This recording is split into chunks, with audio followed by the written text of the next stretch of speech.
Hello बच्चों, आज मैं बात कर रहा हूं wheat stone bridge. Wheat stone bridge एक कॉम्प्लेक्स सर्किट का टाइप है जो सोल्व करने में बहुत ही कठिन होता है। तो आज हम लोग इसी की बात करेंगे, व्हीट स्टोन ब्रिज की। तो व्हीट स्टोन ब्रिज में अगर बात करें, यहाँ पर लिख सकते हैं कि it is arrangement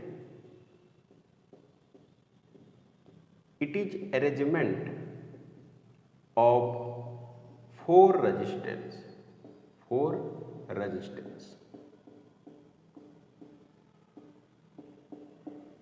if any three resistance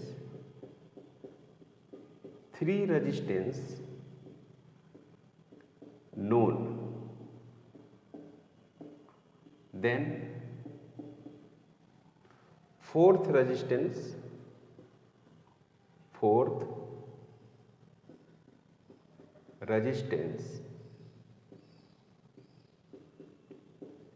we can find।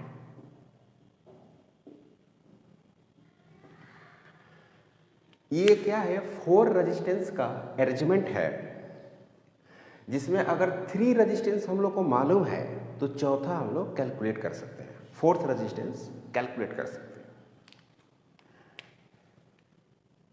Wheat stone bridge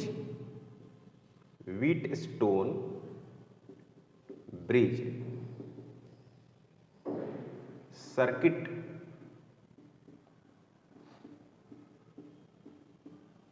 look like.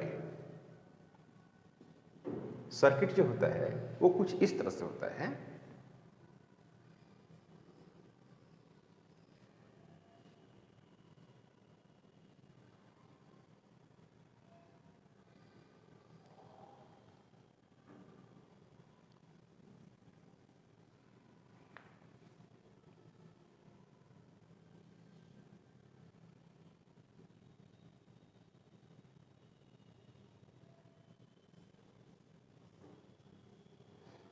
इस तरह से इसका स्ट्रक्चर हम लोग बनाते हैं। ऐसे ये R1 है, ये R2 है, ये R3 है और ये R4 है और यहाँ पे गैल्वेनोमीटर है। ये A है, B है, C और ये हो गया D। इस तरह से करंट आप दिखा सकते हैं। इसमें करंट I1 दिखा दीजिए। इसमें जो करंट है वो क्या है? I3 है। इसमें करंट I2 है और इसमें करंट I4। इस तरह से ऐसा जब इस सर्किट हो तो आपको समझना है कि इसमें व्हीट स्टोन ब्रिज का कंसेप्ट यूज हो रहा है। ऐसा सर्किट में व्हीट स्टोन ब्रिज की बात आती है। ओके, दूसरी बात यहाँ पर यह है कि ऐसे भी सर्किट बनाई जाती है। इसी सर्किट को आप ऐसे बना सकते हैं।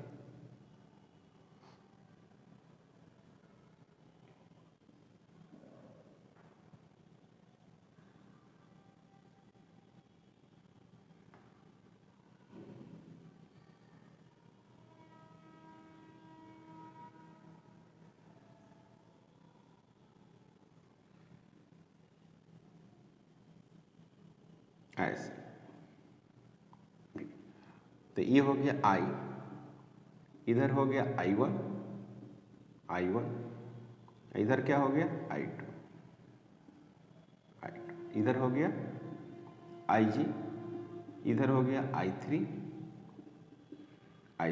इधर हो गया क्या? I4, और यहाँ पर हो गया I, यहाँ पर हो गया I। ओके, तो यहाँ पर हो गया क्या? R1, ये हो गया R2, ये हो गया क्या? R3 और ये हो गया R4, ये I। इसी सर्किट को आप ऐसे भी बना सकते हैं, ऐसे।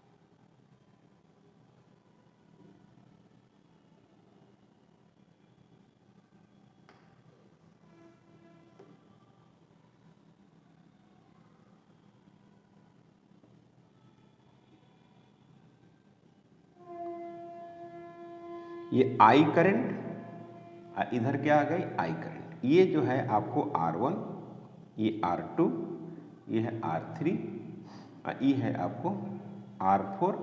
जैसे यहाँ पर Rg रेजिस्टेंस है गैल्वेनोमीटर का, वैसा ही यहाँ पर Rg है, इसमें करंट Ig, इसमें current I1,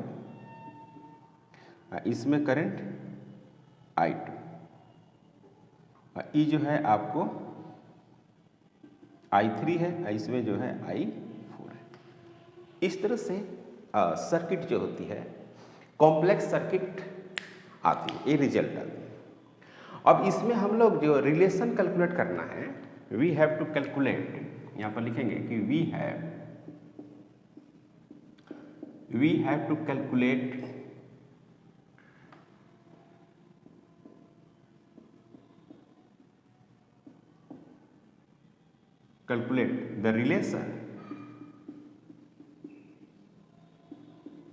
the relation between R1, R2, R3 and R4. We have to calculate the relation between R1, R2, R3 and R4. R1 divided बटे R2 और R3 डिवाइडेड बटे R4। R1 डिवाइडेड बटे R2 is equal to R3 बटे R4। तो unknown अगर resistance है, मान लीजिए कि if unknown resistance suppose that, मान लेते हैं R3 है, इज R3, तो R3 इक्वल टू होगा R2 डिवाइडेड बटे R4 डिवाइडेड बटे R2 इंटू क्या R1। ये हो गई अननोन रेजिस्टेंस। तो if unknown resistance is R3, तो काफी आसानी से हम लोग क्या कर सकते हैं, कैलकुलेट कर सकते हैं R3 का वैल्यू से। तो ये व्हीटस्टोन ब्रिज का सिंपल कॉन्सेप्ट है, लेकिन अब हम लोग ऐसा रिजल्ट डेराइव करेंगे। ऐसा रिजल्ट कैसे आता है, इसकी हम चर्चा करने जा रहे हैं। क्लियर?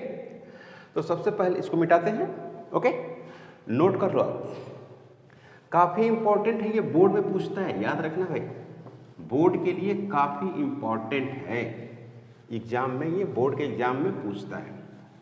अब यहां पे क्या करते हैं कि हम डिराइव करते हैं रिजल्ट को डिराइव करते हैं, जो बोर्ड के लिए काफी इंपॉर्टेंट है। अगर आप सीबीएसई बोर्ड का एग्जाम देने वाले हैं, तो याद रखना कि ये आपको बहुत इंपॉर्टेंट है। ये कहता है कि आप रिजल्ट को डिराइव करिए, इसलिए कहता है कि इसमें बहुत सारे कंसेप्ट को यूज होना पड़ता है। तो देखो भाई, सबसे पहली बात कि एक ये रेजिस्टेंस है R1 है, और यहां पर गैल्वेनोमीटर है, उसकी अपनी रेजिस्टेंस होगी। गैल्वेनोमीटर के भी अपनी रेजिस्टेंस होती है जो Rg है, और ये हो गया आपका R2, और ये है इस तरह से है, ऐसे इस तरह से।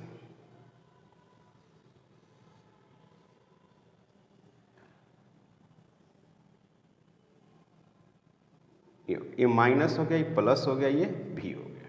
यहाँ पर क्या हो गया R1, ये हो गया क्या R2, ये हो गया क्या R3, और ये क्या हो गया R4। ये I करंट, ये I करंट, ये I1 है और ये भी I1 है। इधर जो करंट है उसका नाम I3 है, इधर जो करंट है उसका नाम IG है, ये IG, ये हो गया I3। यहाँ पर जो करंट है वो I2, ये भी I2 हो गए, ये I4, इसमें जो करंट है वो I4, इधर जो करंट है वो ये I करंट आ रहा है। ठीक, कोई डाउट नहीं। नाम लिख दीजिए A, B, C, D, ये नाम हो गया। ओके, अब क्या है कि इसमें जो हम लोग लिखते हैं, इसको मान लेते हैं अननोन रेजिस्टेंस। अननोन रेजिस्टेंस इस तरह से माना जाता है कि भाई हमको ये रेजिस्टेंस नहीं मालूम है, अब बाकी रेजिस्टेंस मालूम है, उसको हम लोग कैलकुलेट करेंगे और इसको लिख देते हैं हम लोग स्टैंडर्ड, या छोड़ दीजिए कोई दिक्कत नहीं। ओके, अब इसमें क्या करते हैं, लूप मानते हैं। लूप देखो, लूप कंसीडर करते हैं, ये लूप है, पहला लूप हो गया, एक ये दूसरा लूप हो गया। दोनों लूप को क्लॉकवाइज मान लेते हैं। आप कैसे भी मान सकते हैं, ये L2 हो गया, L1 हो गया। L1 and L2 are two loops. L1 and L2 are two loops in clockwise.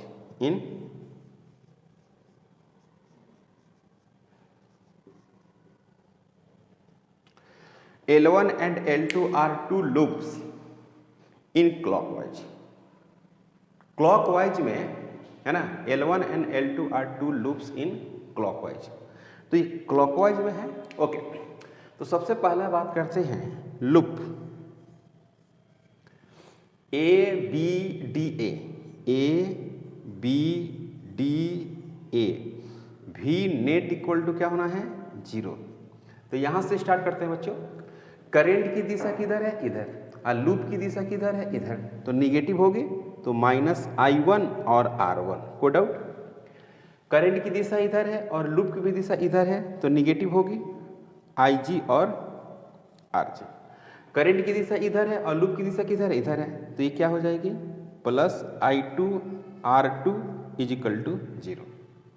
तो इसको हम लोग इक्वेशन नंबर 1 मानते हैं, कोई प्रॉब्लम नहीं। इसको हम मान लिए इक्वेशन नंबर 1। कोई डाउट नहीं, इसमें कोई डाउट नहीं।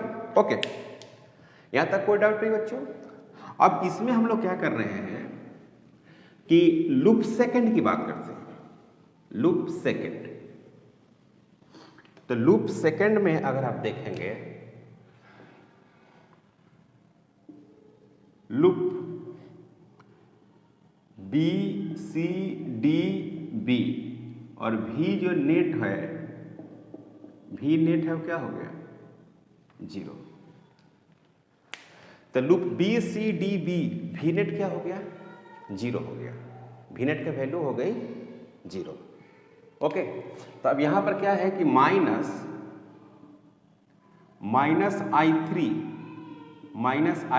R3 ये हो गया, और इसमें करंट की दिशा इधर, लूप की दिशा इधर, नेगेटिव, करंट की दिशा इधर है, लूप की दिशा इधर है, तो +I4 और R4। इसमें देखिए लूप की डायरेक्शन इधर है और करंट की डायरेक्शन इधर उल्टा है, तो +IG और RG = 0, और ये हो गया इक्वेशन नंबर 2। ये इक्वेशन फर्स्ट है, इक्वेशन फर्स्ट है ना, और इक्वेशन 2 हो गया। अब करते हैं क्या इसमें, नाउ कंडीशन फॉर Wheatstone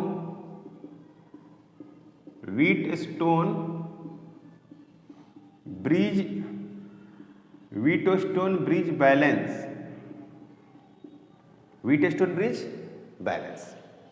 तो व्हीटस्टोन ब्रिज बैलेंस में क्या होगा कि गैल्वेनोमीटर जो है, galvanometer does not shows any deflection. Galvanometer does not shows any deflection, कोई डिफ्लेक्शन शो नहीं कर रहा है ना। Galvanometer does not show any deflection, इसका क्या मतलब हुआ, इसका मतलब हुआ कि IG क्या है, 0 है। इसका मतलब क्या हुआ कि VB का जो पोटेंशियल है वो VD के पोटेंशियल के क्या है, बराबर है। याद रखेंगे, BD मतलब कि VB माइनस VD 0 है, यानी पोटेंशियल डिफरेंस VBD का वैल्यू क्या होगा, 0 होगा। सो BD एलिमेंट्स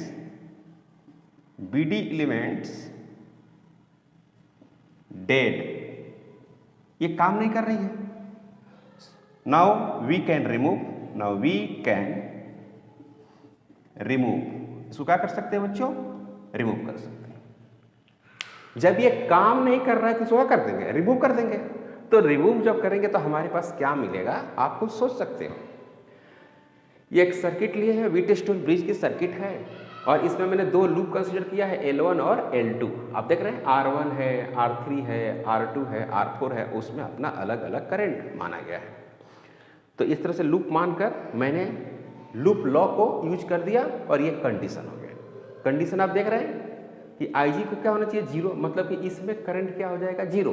तो आप जरा सोचो कि जब इसमें करंट 0 हो जाएगा तो जो करंट इसमें है वही करंट इसमें हो जाएगा, और जो करंट इसमें है वही करंट इसमें हो जाएगा। तो आप लिख सकते हैं, क्या लिख सकते हैं, इसको मिटाते हैं।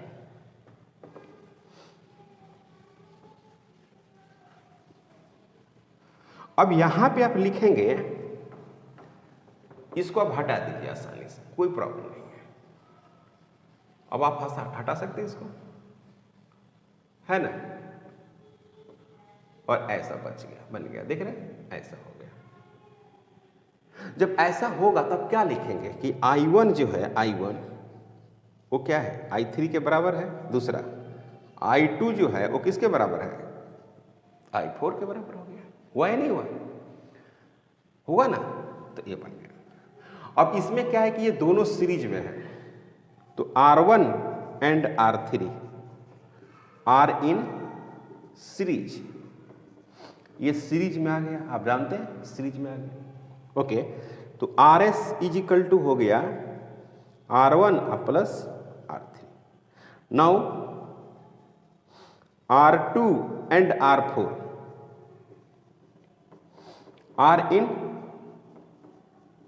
सीरीज, ये सीरीज में आ गया। R2 and R4 are in series. तो जब ये सीरीज में आ गया तो आपको क्या मिलने वाला है, आप खुद देखो कि आपको क्या मिलेगा। तो फिर देखिए, आर इन सीरीज तो लिखेंगे क्या, RS dash is equal to क्या लिखेंगे, R2 प्लस R4, मतलब कि ऐसा मिला, ये एक हो गया और एक ये हो गया, और ये आपका छोटा सा बन गया। अब इसको आप मिटाते हैं,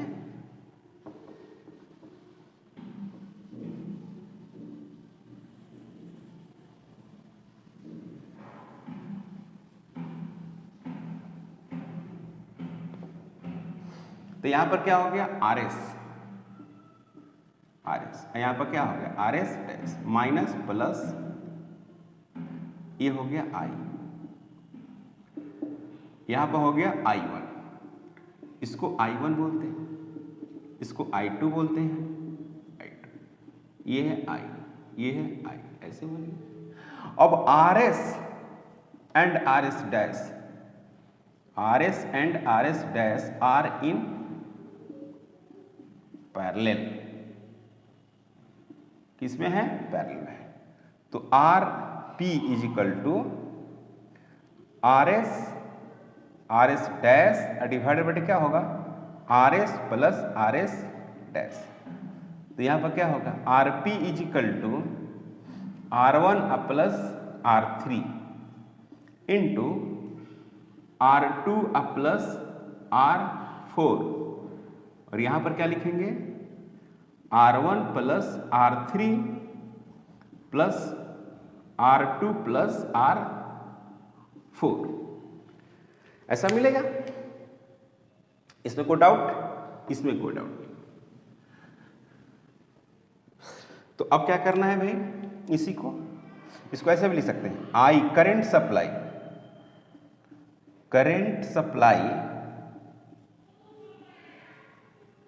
bye cell, current supply by cell.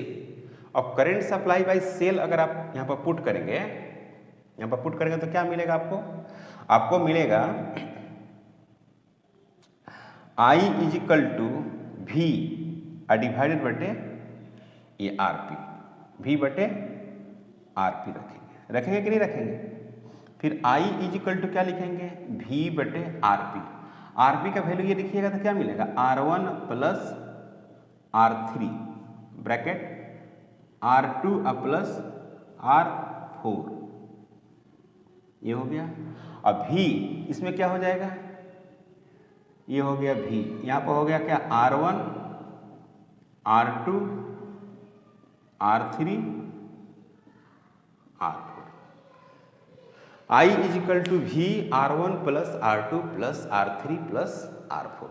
ये तो हम लोग रिजल्ट इतना निकाल दिया। अब मेन जो हमारा रिजल्ट है वो क्या है, वो हम इस इक्वेशन की बात करते हैं फ्रॉम इक्वेशन फर्स्ट। अब देखिए फ्रॉम इक्वेशन फर्स्ट में हम क्या लिखे थे, जरा समझिए। Now from equation first equation में हम लिखे थे -I1 लिखे थे, और फिर क्या लिखे थे R1 लिखे थे, और फिर क्या लिखे थे -RG लिखे थे, और IG का वैल्यू क्या लिख दिया 0, अब प्लस क्या लिखे थे R2 लिखे थे और I2 लिखे थे इक्वल टू 0। तो यहाँ पर क्या मिलेगा -I1 R1, फिर क्या मिलेगा I2 और R2 इज इक्वल टू 0। तो यहाँ पर क्या मिला I1 डिवाइडेड बटे I2 is equal to R2 divided बटे R1, है कि नहीं, ये वैल्यू मिलेगी। ये समझ में आ रही है आपको, क्लियर।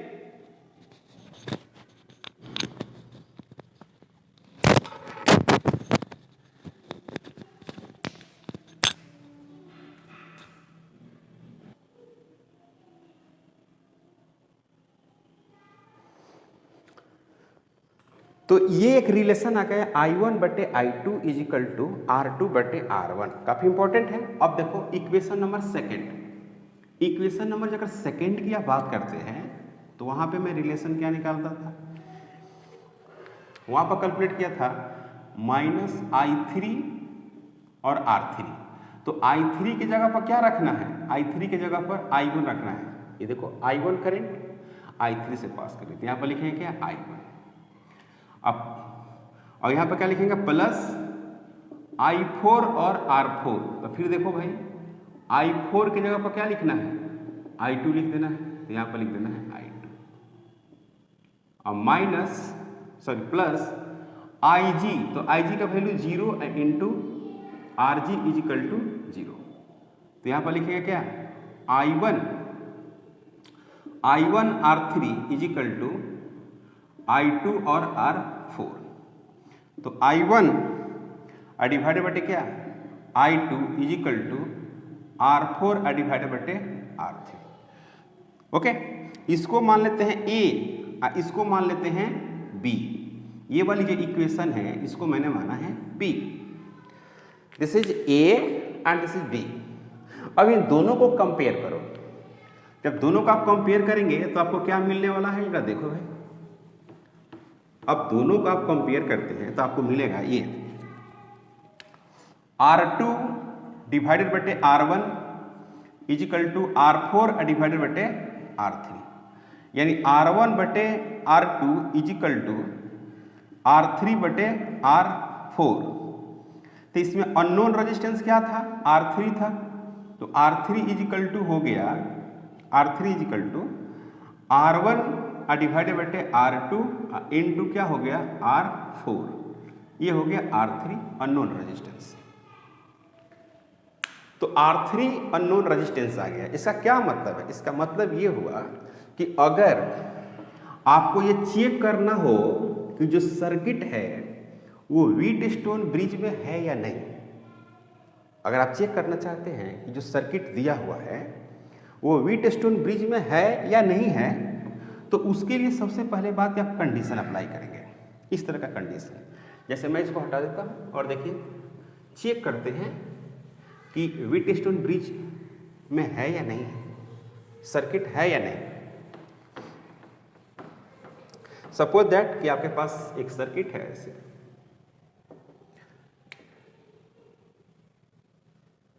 क्वेश्चन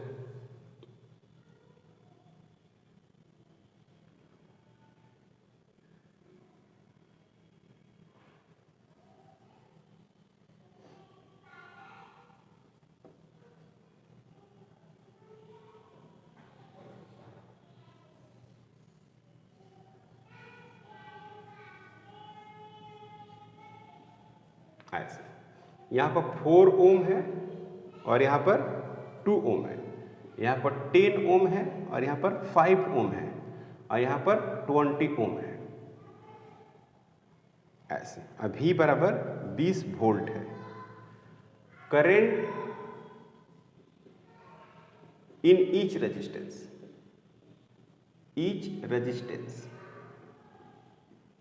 करंट आपको प्रत्येक में निकालना है, ईच रेजिस्टेंस निकालना है, तो काफी आसान है। इसकी सोल्यूशन अगर आप करेंगे,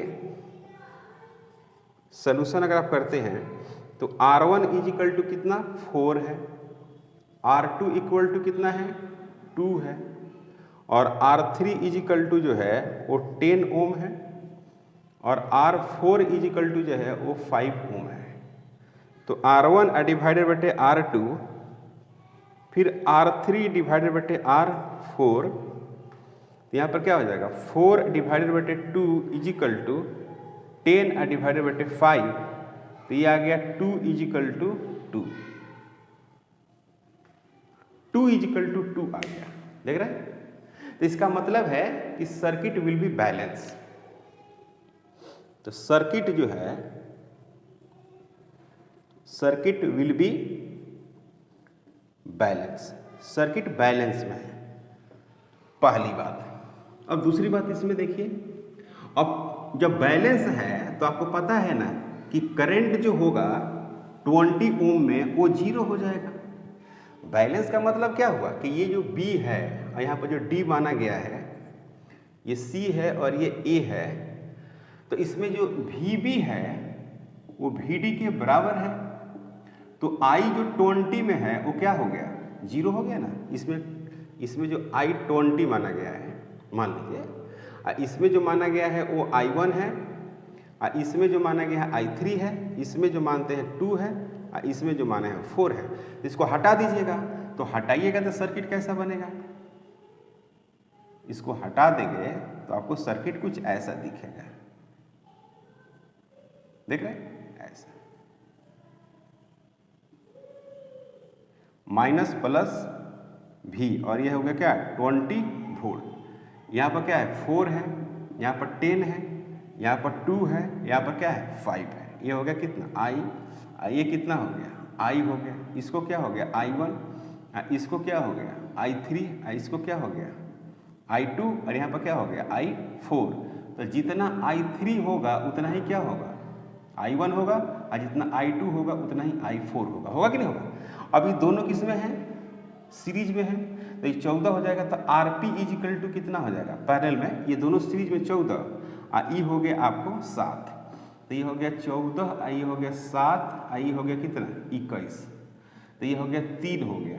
तो RP इज इक्वल टू जो आ गया वो 14/3 आ गया। तो I इज इक्वल टू क्या आ गया V/14 डिवाइडेड बटे 3, यानी ये हो गया I इज इक्वल टू 60/14। तो I is equal to 30 divided बटे 7 एम्पियर ये आ गया। तो ये मेन करंट हो गया, देख रहे हैं ना, ये करंट I आ गया। तो इसमें कितना करंट आएगी, हम लोग करंट के रूल से जानते हैं। तो I1 लिखते थे, यहाँ पर I लिखते थे और फिर क्या लिखते थे R2 लिखते थे डिवाइडेड बटे R1 प्लस R2 लिखते थे। तो I1 तो ठीक है, I कितना है बच्चों 30/7 है और ये R2 का मतलब हो गया ये वाला पूरा, समझ गए, ये पूरा हो गया R2 वाला। तो R2 को क्या लिखेंगे 7 लिखेंगे और डिवाइडेड बटे क्या लिखेंगे 21 लिखेंगे। तो ये हो गया 3, तो ये हो गया कितना 10/7 एम्पियर। तो यही I1 और यही क्या हो गया I3 भी हो गया, ये हो गया आंसर। ये I भी एक आंसर था कि नेट करंट निकालना था, ये भी एक आंसर था कि इसमें आपको करंट निकालना है। अब बात करना है क्या, I1 तो निकाल लिए, अब बात करना है क्या I2 का। तो I2 अगर आप निकालना चाहेंगे, इसको मिटाते हैं, I2 अगर आप निकालेंगे तो कैसे निकलेगा जरा समझिएगा।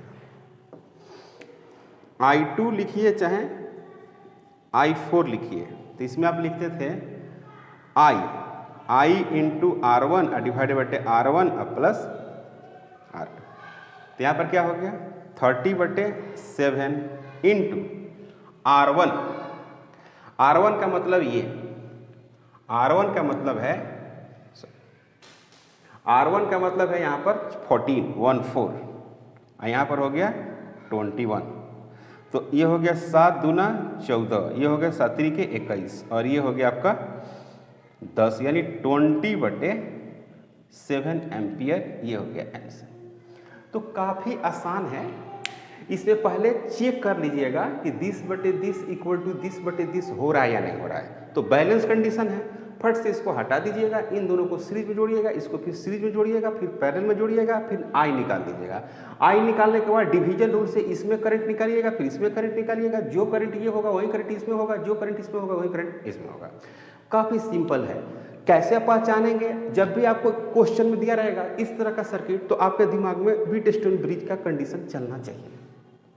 तो आज का लेक्चर में यहीं पे स्टॉप करते हैं, मिलते हैं नेक्स्ट लेक्चर में। अगर आप हमारे चैनल पर नए हैं प्लीज़ सब्सक्राइब करें, शेयर करें। Thank you.